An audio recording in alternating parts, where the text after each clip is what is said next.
Hello, gentle viewers. This is Guardian welcoming you back to Tabletop Simulator and Successors.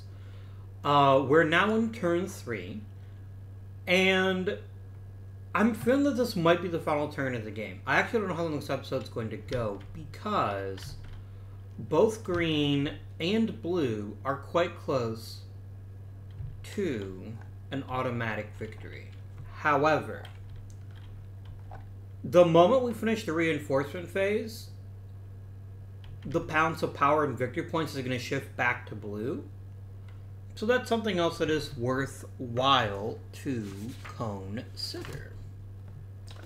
So, let's talk about the strategic situation that we face in Greece after the death of Alexander the Great. First things first. Blue has a surprisingly small area. It's a very wealthy area, and they're making inroads to eventually claiming Greece, Hellas. If they manage to do that, they're going to win the game. Green is a lot more spread out, but the real estate is just not as valuable as blue's. And that's always an issue with that is always an issue when you are playing this game. So, but the most immediate problem, of course, is Crateros. If he can make his way to Pella and bury Alexander's funeral cart, bury the body, not the cart. Why would you bury the entire cart? That's silly. Then that would be the end of the game. So, the most important thing for green to focus on is simply delaying that. Now, here's the good news. The funeral cart will disappear at the beginning of turn 4. So if, and this is a mighty big if blue is not able to get it, 1, 2, 3 spaces between now and then, the funeral cart will cease to be an issue. And that's going to really open the game back up again. There's other solutions to this problem as well, including getting rid of some of the family members that blue holds, defeating Crateros on the field. I think that'd be quite challenging, but it could be done. Anything to reduce blue's legitimacy would stretch the game out long enough the green would have a genuine chance to win it. So, let us begin, as always, with the reinforcement phase. I had this... Pardon me. This very lovely note from Past Abby. Thank you, Past Abby. Reminding me which phase we start in. So, in turn order, and remember blue got first player because technically they briefly have fewer victory points, gets to replace their reinforcements. So first things first, they're going to be getting 2 mercenaries.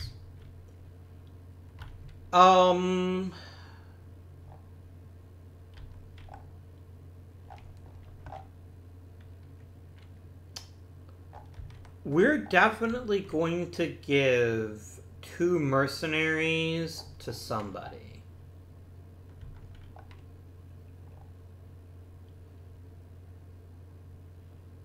But whom is the question.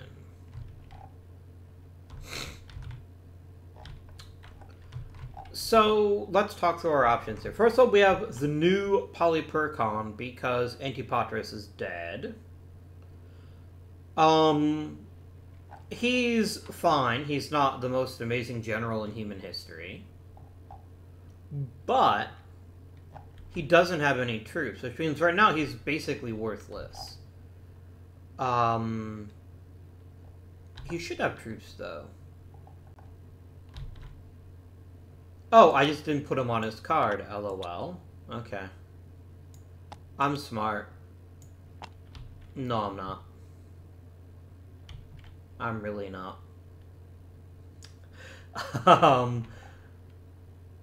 And we still control Macedonia. So so I don't have to worry about that just yet.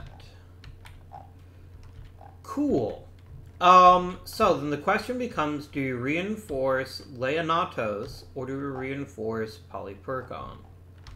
And I think we have to reinforce Polypergon, as much as I would prefer to go with Leonatos, so that he can siege. I think I'm going to get some other troops anyway, so we'll go with that. We're also going to get our fleets back, and we're going to get Demetrios. So the moment we take all of our fleets back... Oh, what if I were to put Demetrios? I'm going to put him here. And I know I'm not giving him very much, but Demetrios is really, really fast and is really good at sieging.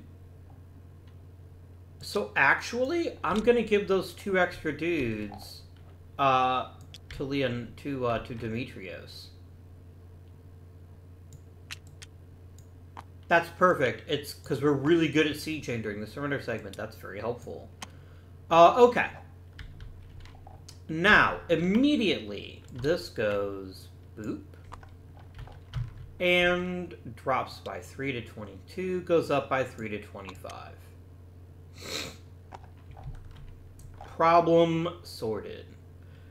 Blue has the most legitimacy, so they're going to get 1 additional loyal Macedonian. We'll give that to Leonatos. And they get 2 additional mercenaries, because they have the most VP now. And...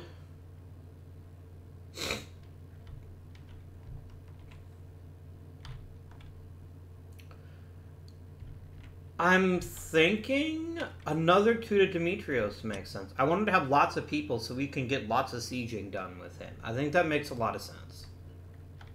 Okay. That was all of Blue's phase. Now it is Green's reinforcing phase. First things first, they do get Ptolemaeus back and his 1 troop.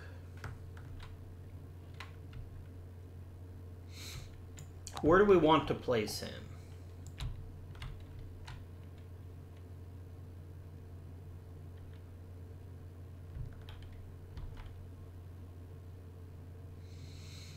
I'm going to put him here. Yes, right there. Get him some mercenaries back. The reason being, what I'm trying to accomplish is I'm trying to take Cyprus before... no, sorry, the unit was there. I'm trying to take Cyprus before before Blue can.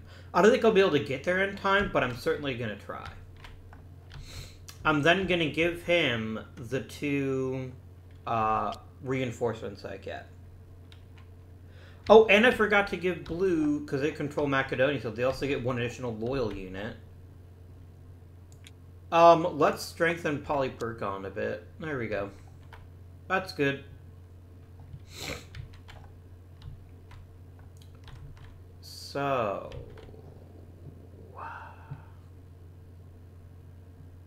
Cool. Very, very cool. Oh, hang on. How many people does Pathon have?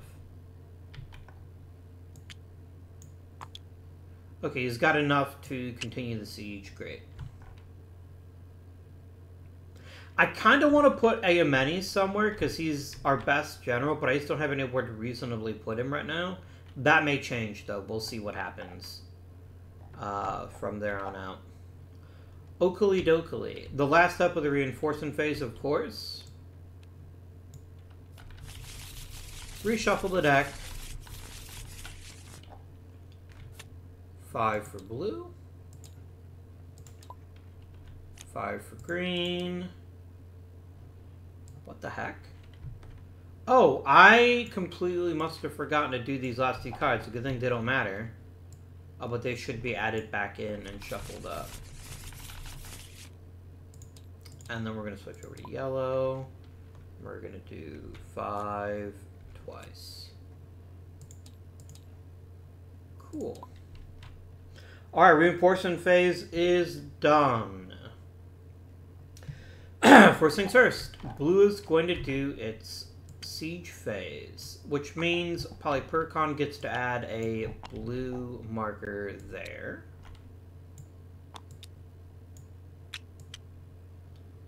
We get to add a blue marker there.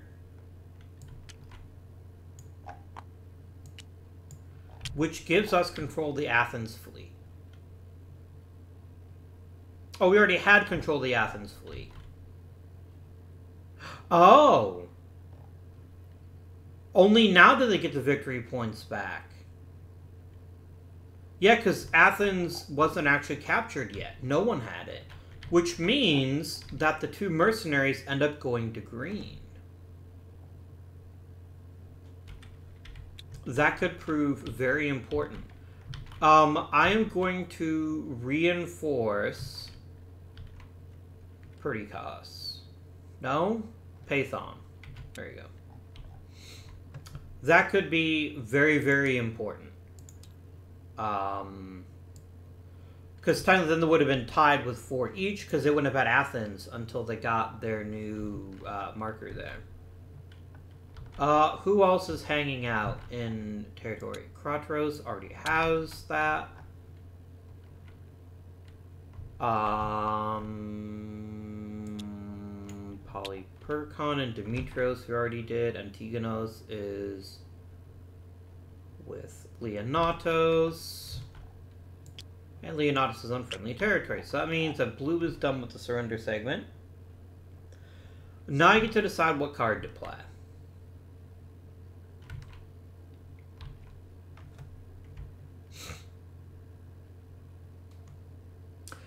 This is the one that green was really hoping for. It's a way to kill a royal family member.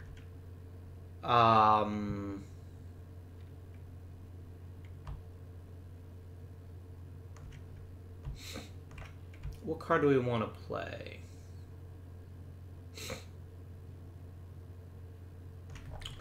Do I control either of those? I think I have... Yeah, I have Lycia Pamphylia.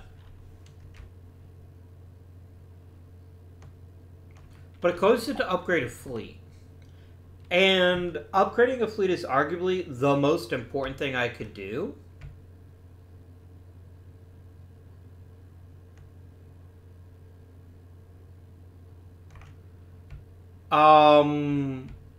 Because if we win the naval battle, that's going to be coming. It's almost academic. So I'm going to go ahead and play my Asian Phalanx to upgrade the fleet of Athens. Okay. Now we're going to roll the move.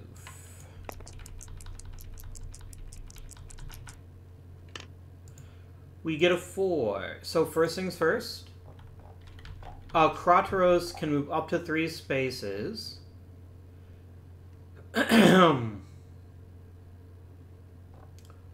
Oh my gosh.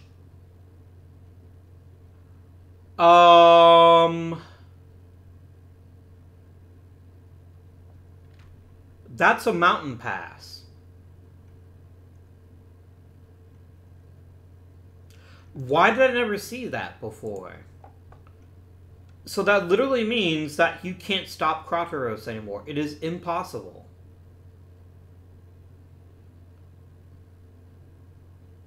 I did not see that at all.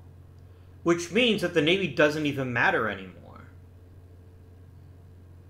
So if that's the case, I'm just going to use it to force march to go 4 spaces, and we go 1, 2, 3. Because 1, 2, 3, 4. Sorry. And Kratos isn't going anywhere because at the end of this turn, blue's gonna win the game. Short of some amazing card that's in green's hand, does green have any secret awesome cards that would make a difference here?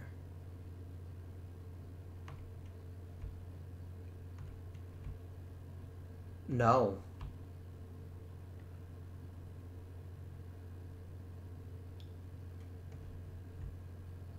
We sure don't. Then I'll be honest with you. This episode's getting even shorter than I thought it was. Oh my gosh. I don't know how I never thought that was actually considered a mountain pass. I thought that was just like a smear on the board. But no, that's... Oh my stars. That changes everything.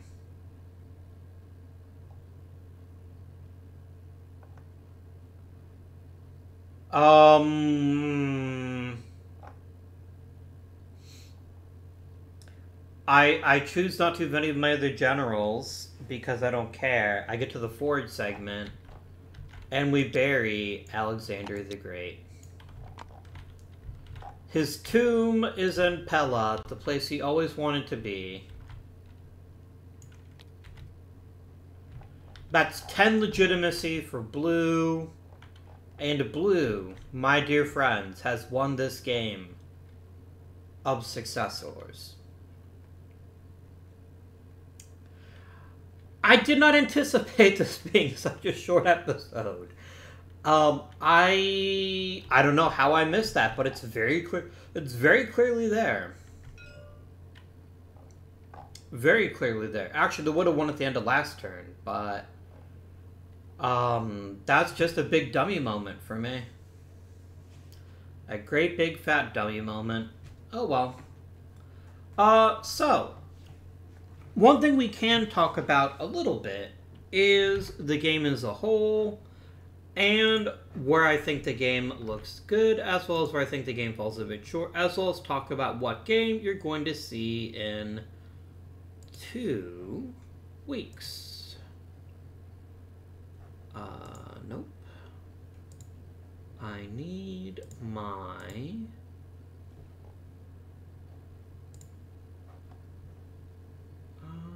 oh, that's going to be a good one. Oh, we'll talk about that in a little bit, though. So, let's talk Successors. Overall, it is difficult to play this game and not see Hannibal Rome versus Carthage. Technically, Successors, when was the original edition of Successors? Done. I'm checking the manual. I think it's in here somewhere.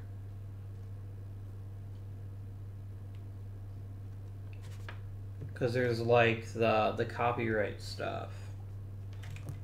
Maybe there isn't copyright stuff in here, though. Huh. Yeah, this version came out in, 2021. I didn't back this game on Kickstarter because I didn't know it existed, but I did a late pledge, and that's why I have a copy of it. Let me go to Board Game Geek real fast and figure out when the first edition came out. I'm pretty sure. Let's see here. Successors first edition board game.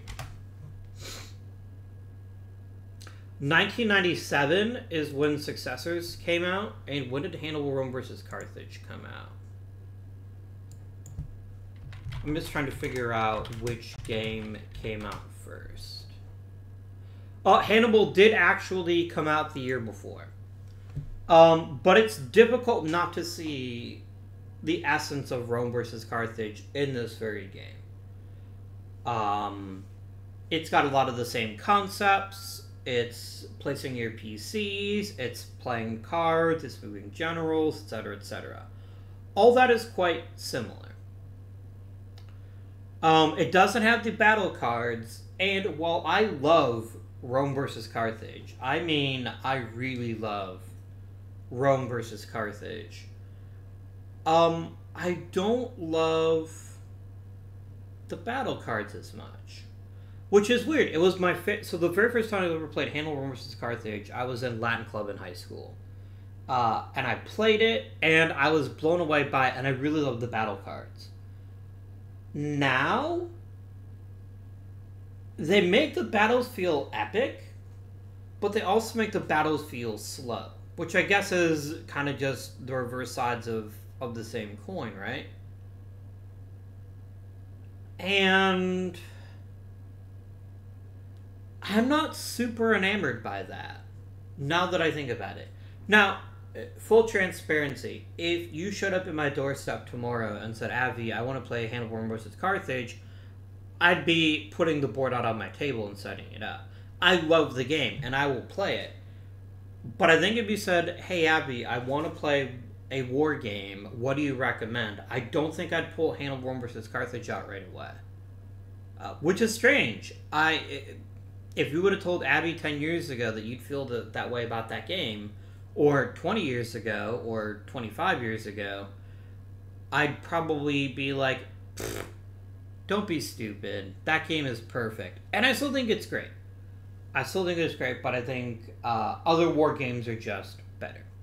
Enough about a game we didn't even play, so let's talk about Successors. The first thing that I love about this game, I love it so much, is that point-to-point war games tend to only be for 2 players. And I think this is an amazing game at 2 players. But the fact you can play it with 5 players? Oh my stars, I would love to do that one of these days. I would love to get together a group and be like, we're going to play this game 5 players. Because it would just be utter, unadulterated chaos. There'd be so much player interaction. People making temporary alliances.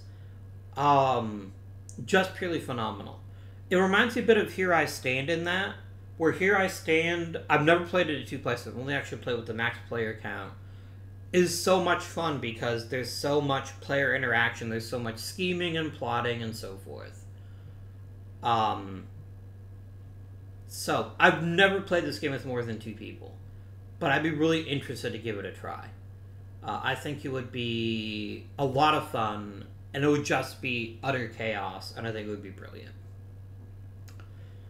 The legitimacy track is a fascinating way to win a war game. And I really like it.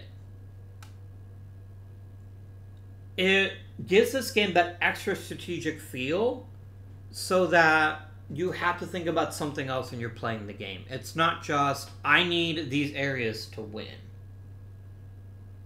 It's, I have to be concerned about my opponent and their royal family members. And that's super cool. It is super duper cool, and I will always appreciate a game of that caliber. 100%. A different track to win the game in a war game is just brilliant. I do think it was a little bit too easy for Blue to stockpile legitimacy. And that's the downside of legitimacy in this game. It is really freaking hard to knock somebody out of the legitimacy game. Once Blue got the funeral cart from Green, and Green won all those, Blue won all those battles in the first turn of the game, that created an almost unwinnable situation just because legitimacy is so hard to get rid of once you have it.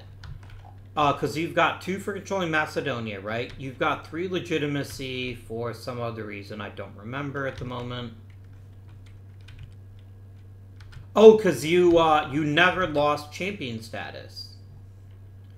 Because the one turn you were the usurper, you never actually fought Green, and that was incredibly well done. Plus you had Alexandros and Philippos, so that's 9, 3... is 12, plus 2 is 15, and the Typefish you go with 25 legitimacy. Which is just insane. No, there are cards like Drink the Hemlock, but it's really hard to make that work.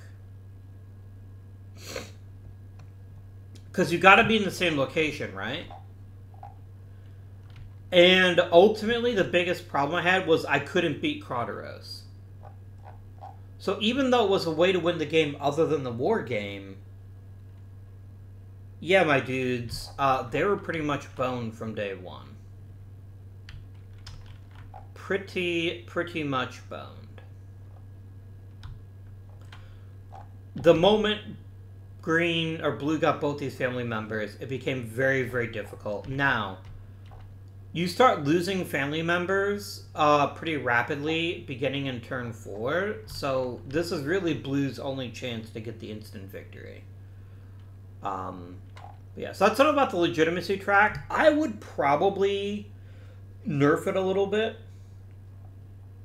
But I think this is one of the drawbacks of playing it 2 players, is that it's just really easy for one player to end up with most of the royal family members. If you have a multiplayer game with like 3, 4, or 5, I just think it's that much more difficult. Okay. Battle in this game. I'm of 2 minds of it. It's very slick, and I love how they use battle rating in this game.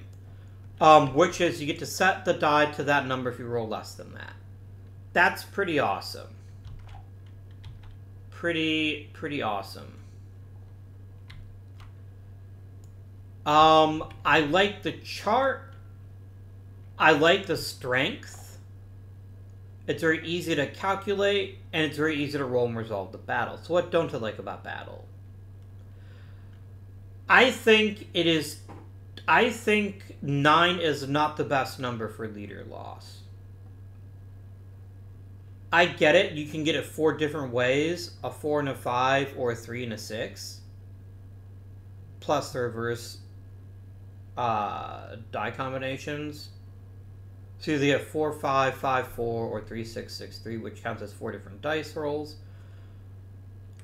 But the only way for one player to really fall behind is to lose a general dead. And 9 just doesn't come up enough. And that may just be, that may just be luck.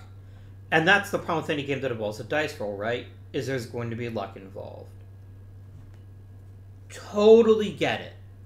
1000% get it. But it does, I think, it makes it you hardly ever see half the game as generals.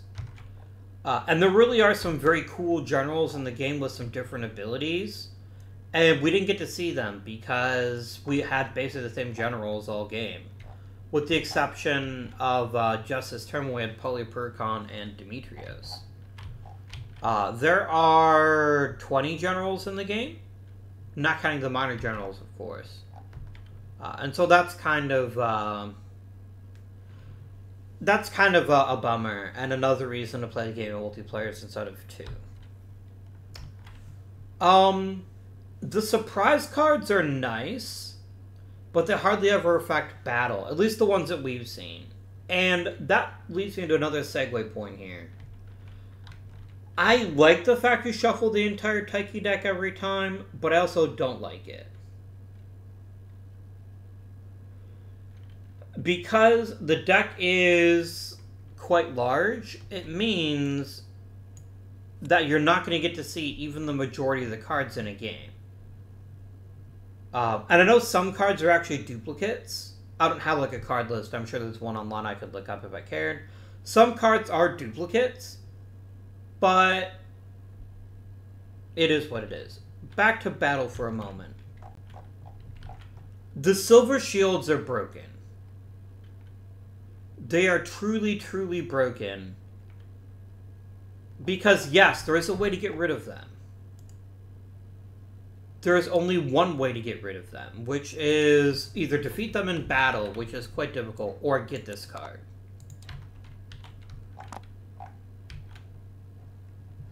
And I can't stand it. 6 battle strength for 1 unit is just insane. It's what made Kratos basically indestructible. I could never combat his combat strength because it's so difficult to get more units. Unless you're trying to just burn cards to build up a bunch of mercenaries, it's hard to dramatically expand your forces. And so a 6 unit swing in battle strength is almost insurmountable without just perfect dice rolls. Everything else is fine. I like the mercenaries and loyal units are different. Royal army units, I'm hit or miss on. I like the concept, but because legitimacy is so easy to pump, especially at a lower player count, it basically makes it that so I can't engage Kratos with my best general because he's going to take all my units. Which kind of sucks. What else about battle? Oh, one additional thing. I really don't like this. Some of the general abilities are stupid. Like Ptolemy. 4 battle strength on Egyptos. Okay, great. That means I just don't leave Egypt the entire game? That doesn't seem very smart. And yes, if Ptolemy had been in Egypt and just guarded the funeral cart the entire game, or even tried to move it himself, the game would have turned out differently. I don't think that's very smart. I don't think that's the best thing to have, in my opinion. Getting a bonus in one territory means you either don't leave that territory, which makes it boring, or, yeah.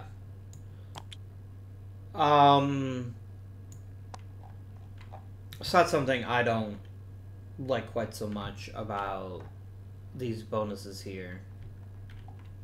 Like, Pathons is awesome, right? Pathons is like, yeah, I've got a real role, but I'm so flexible without it. Ptolemy is just guard Egypt, which is historically accurate. Historically, Ptolemy pretty much only cared about Egypt. But... It's kind of a downer. Kind of a dooner. Independent armies. I'm sorry we didn't see more interaction with them because I think it is the perfect addition to a game like this. It's so brilliant. It's probably my favorite part of the game, is the independent armies, because it just adds that layer of complexity. And... one moment. Pardon me. And adding to that is just the independence in general. Like, I love the independent armies because they're a real hurdle. You feel accomplished when you defeat them, but they're not so powerful that you can't defeat them. Having to take them into account in your strategy is a really cool way to add even more interaction within the game itself. It's brilliant. I love it. But I especially love the independence as a faction because it makes it so that it actually encourages you to fight your opponents. Because remember, you don't have to siege enemy-held territories that aren't major cities or strongholds. If you, because during the surrender segment, you get to remove enemy player PCs from minor cities. You just get to do it in the surrender segment. Now, if you do it during the turn itself, of course, you have to siege for that. But that really encourages combat between the players because every single space must be sieged for...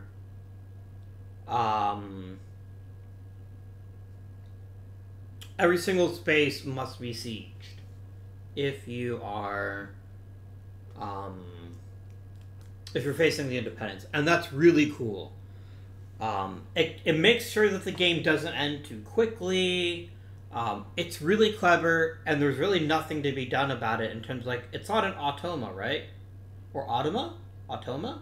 I don't know. You don't have to say, do things in a particular order. Instead, you just only control when a certain card comes out, otherwise they're just there to get in your way and make life a little bit more tricky. Very, very slick.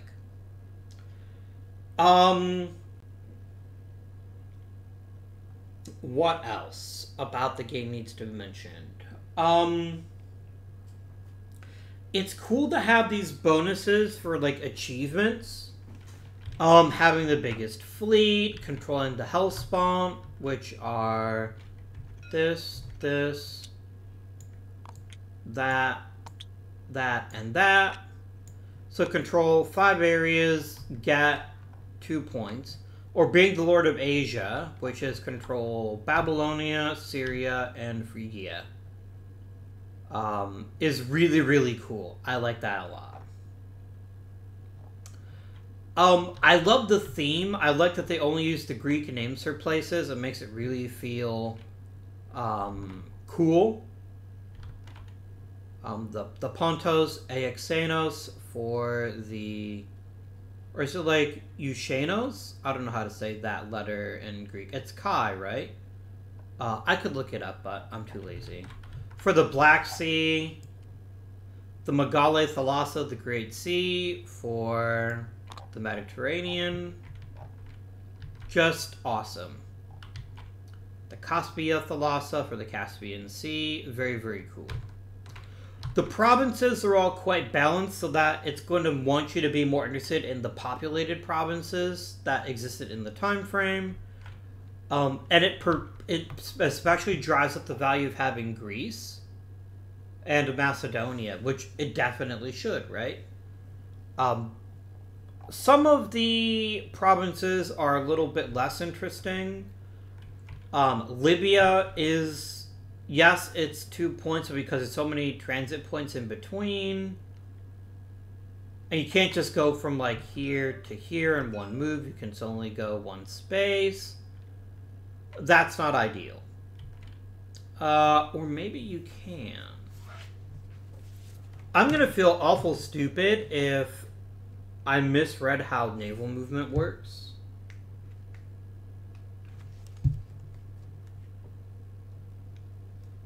Naval movement here.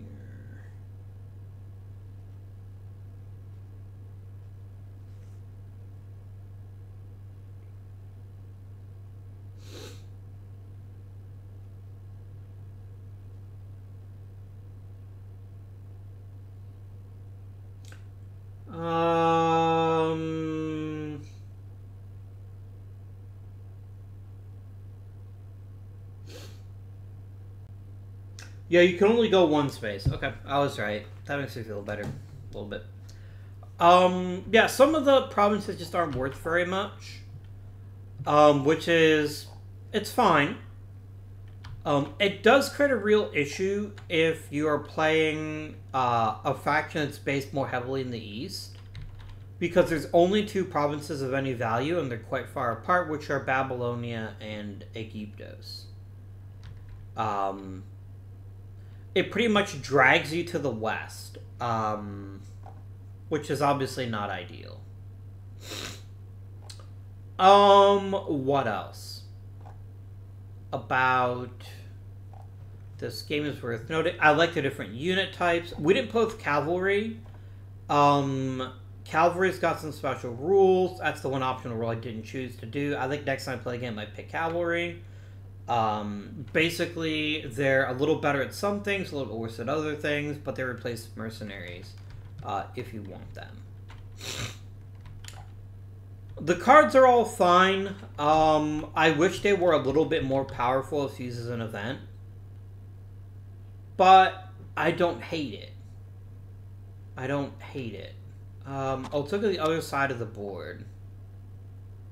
Is it literally identical?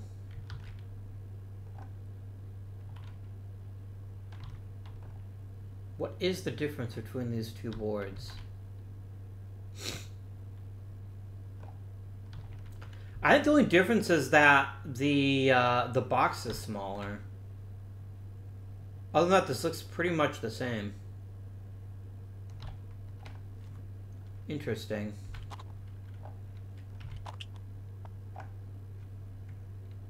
I think it just makes all the boxes smaller, so that, like, the actual play area is a little bit larger.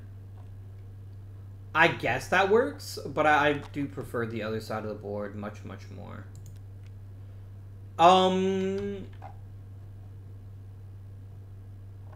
Anything else about the game I want to remark on?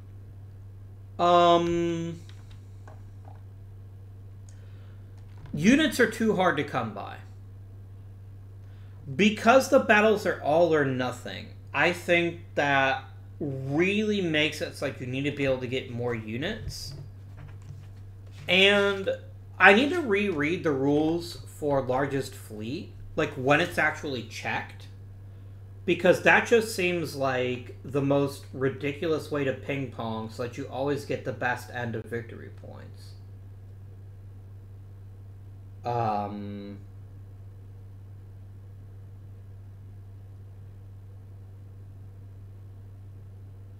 Oh, technically... Oh, that's what I screwed up. LOL. So, the fleet strength includes fleets of the dispersed box, so basically should not have been changing at all. Whoopsie doodle. That'll happen. Anyways, that would have changed the game a fair bit, actually, because then it would have stopped Blue from always getting, like, free victory points, because it would lose it and then get it back. Which would have basically given Green a few more troops here and there. But at the end of the day, why did Green lose? Because it did those incredibly stupid battles with Aomenes at the beginning. That's what screwed me. I fought battles I should never have fought because my chances of victory were just way too low. And the moment Krateros got rolling, he became basically a juggernaut that could not be stopped.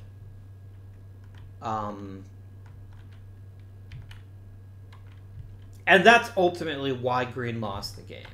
And that's how it should be, right? Games should be won or lost based on the decisions you make as a player. Not because you rolled certain dice better or worse than the other player. That's a very important thing that I think some more... I'm using this phrase, but don't want to know how. The more Ameritrashy games, the games that rely more heavily on dice rolls, the game should be won by the player who made the best plays flavored with luck. Luck should never, ever overcome good decision making. If you can make deliberately stupid choices throughout the entire game and still win the game, that's a flawed game to me. And this game doesn't have that problem, which I'm eternally grateful for. The cards help mitigate the randomness. The battle rolls mitigate the randomness. You know what the opponent's strength is going to be most of the time before you get involved. That's all very, very cool. And that's the great strength of this game, right? Is it really values smart decision making. It values taking stock of the board and knowing how to apply your efforts in a maximal way. Also, I love how this game does naval stuff. I love it.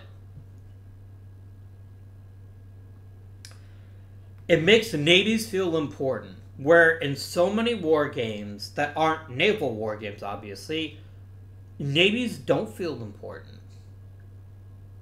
They really don't. They feel like an afterthought, like in Hannibal Rome versus Carthage, if you're Rome. They're just really complicated and difficult to deal with, like in American Civil War. Not American Civil War, sorry, For the People. With their river rules, like, still give me a migraine just thinking about them. They're not in the game at all, like Paths of Glory, except for a couple of very minor cards. I just think this game handles it beautifully. It's abstract combat, but it's still very, very meaningful. Now, it would have been as meaningful if I hadn't been such a fucking dumbass and realized the mountain pass on this isthmus there between Aridos and Chersonios. But on the whole, really well done game. Really, really well done. With lots of extra flavor to make the game feel a lot more alive and a lot more interesting. The game comes with a whole bunch of optional rules. Cavalry is probably the biggest one. That's the one I didn't play with this time. But I'll just read off a few of the other optional rules that we did end up using. We have some optional Taiki cards. There are 2, 3, 4, 5, 6, 7, 8, 9, 10, 11 of those. You can start the game with Heracles off map. Instead of bringing him in, you start the game with Heracles on the board. Oh, you never got used in this game. He doesn't actually come on when Alexandros is killed. And Alexandros is killed in turn 4. So replaces him. You can build the funeral cart in the first turn by spending a 4-ops card. The independent army can destroy the funeral cart.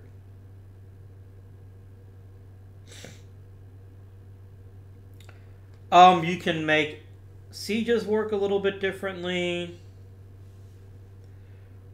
You can have people roll for attrition instead of just get attrition. You can only move certain number of units at a time. You can add a cavalry.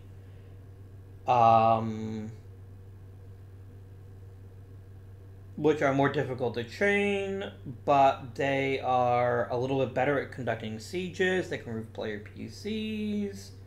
Remember, it takes 2 MP to remove a player PC normally. Dispersed player fleets. Oh, I like this one. Where you actually have to play a card to get the fleet back in. That's really cool. Independent armies can intercept and evade. And lastly, you can ignore legitimacy in the entire game and play till the game ends at turn 4. All of which are very cool variants, and I appreciate it whenever you include official variants in the game box. That's very, very cool. Yeah. There's really not too much more to say about the game, other than I really like it. Which is not what I thought necessarily. The one thing I haven't talked about yet that is incredibly important is that it is a complex game that is simple to play. I cannot stress that enough. There is so much going on in this game that there's a lot to keep track of. But at the end of the day, your decisions are very simple. And I love it. I love it. As much as I love certain other war games, if you give people too many things to do on a particular turn, they're going to get AP. They're going to analysis paralysis. They're like, I could do this. I don't know what to do. In this game, it's literally do your surrender segment stuff, play a card, roll the die, activate all your generals. And oh my goodness, activating all of your generals. Such a great decision. Such a great decision. If you've ever played Rome and Hannibal Rome versus Carthage, I'm sorry I keep coming back to it. It's literally designed by the same guy, so that's why I keep coming back to it. And you end up with a handful of 1s and 2s, you can't move any of your freaking generals most of the time. It's the worst. Being able to move every general, but you can only move them a certain number of spaces, is incredible. I love it, love it, love it, love it. Such a good game design choice. Because the game is about the generals. It's deploying your generals skillfully. It's giving the right generals the right forces that they need to succeed. The rest of the game is not a sideshow, but it's definitely like a sideboard. Even legitimacy pales in comparison to how important generals are, and it's because of Krateros kicking ass that I got the legitimacy victory as blue. Also, you can play the game assigning generals, or you can play it to give people generals randomly, which is what I did. I might, if I play this game again, 2 players, I might go with the assigned generals, because I think it gives you a better flavor for making the sides more balanced. So for instance, if you're setting up the game with 2 players, you would assign them... Oh, actually, you don't assign them out. You do actually pick them randomly. Okay. Cool. One reason to have the actual board game, by the way, is that you get really awesome miniatures that are just fantastic. If you see the funeral cart and the tomb over here, that's what all the miniatures look like for the generals, and it is so much more immersive. Oh my gosh, I love it. I love it. If I were changing 2 things about the game, I would make battles a little bit less all or nothing. And I would give you something extra for winning the battle. Like, the benefit of winning the battle is getting rid of your opponent, which is fine. I just feel like you need something more to actually encourage people to fight. Because right now, the only time to fight is when you have overwhelming odds. Because it is, generally speaking, going to be all or nothing. And so you want to encourage players to have something to fight for, even if they don't have perfect odds. Or you can just be a dipshit like me and throw your units into battle with aplomb and get them wrecked. Don't do that, though. That was stupid. That was so stupid.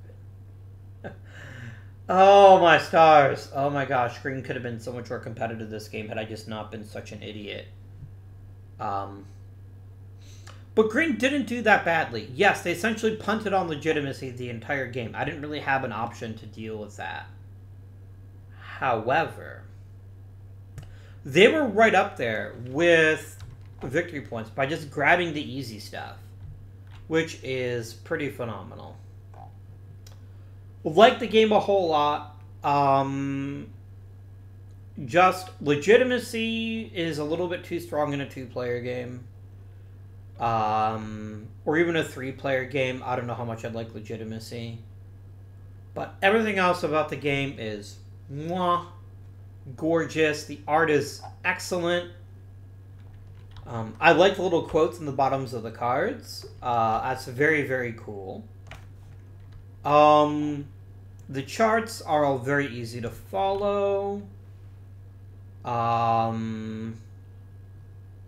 It's just good. It is just good. So, I just wanted to remind you all that this is the official mod produced by Phalanx, the producers of the game. So please have no hesitation about downloading it and trying it out for yourself. They also include the 4 scenarios, which are all one-turn games. I don't like the scenarios, except as a teaching tool, because I think the game doesn't really breathe unless you give it more than one turn. But, you know what? Do what you need to do, my dudes, to enjoy a great game.